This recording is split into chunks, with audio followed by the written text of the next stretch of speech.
రంగారెడ్డి జిల్లా చిలుకూరు బాలాజీ ఆలయ ప్రధానార్చకుడు సిఎస్ రంగరాజన్పై రామరాజ్యం అనే సంస్థ ప్రతినిధులు దాడికి పాల్పడడం కలకలం రేపింది. ఆయన్ని దుండగులు రామరాజ్యం సంస్థాపనకు కృషి చేయడం లేదంటూ దూషించారు. ఈ ఘటనపై ఆయన managing committee chairman M V Soundararajan ఇచ్చిన ఫిర్యాదు మేరకు మొయినాబాద్ పోలీసులు కేసు నమోదు చేశారు.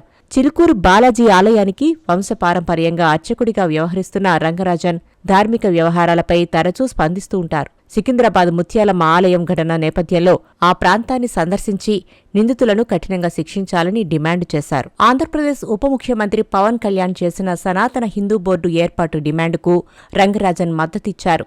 ఆంధ్రప్రదేశ్లోని తూర్పుగోదావరి జిల్లాకు చెందిన వీర రాఘవరెడ్డి అనే వ్యక్తి రామరాజ్యం పేరుతో హిందూ ధర్మంపై జరిగే దాడులను ఖండిస్తుంటారు.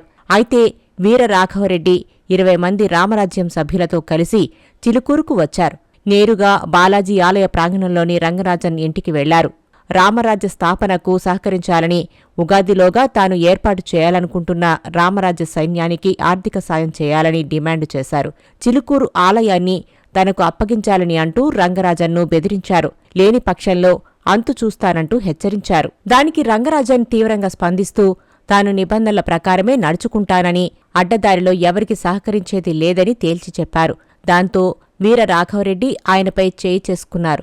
రంగరాజన్ను ఓ మూలన కూర్చోబెట్టి తనకొచ్చిన శ్లోకాలు, పద్యాలను వల్లిస్తూ దూషించి బెదిరించారు. ఉగాది వరకు సమయమిస్తున్నామని హెచ్చరించి అక్కడి నుంచి వెళ్లిపోయారు. ఈ దారుణంపై ఎంవి సౌందర్రాజన్ ఇచ్చిన ఫిర్యాదు మేరకు కేసు నమోదు చేసుకున్న పోలీసులు దర్యాప్తు ప్రారంభించారు. అదే సమయంలో సైబరాబాద్ స్పెషల్ ఆపరేషన్ టీం సమాంతర దర్యాప్తు ప్రారంభించి సీసీ కెమెరాల ఫుటేజ్ ఆధారంగా నిందితులను గుర్తించింది. ప్రధాన నిందితుడు వీర రాఘవరెడ్డిని ఆదివారం అరెస్టు చేసి రిమాండ్కు తరలించింది.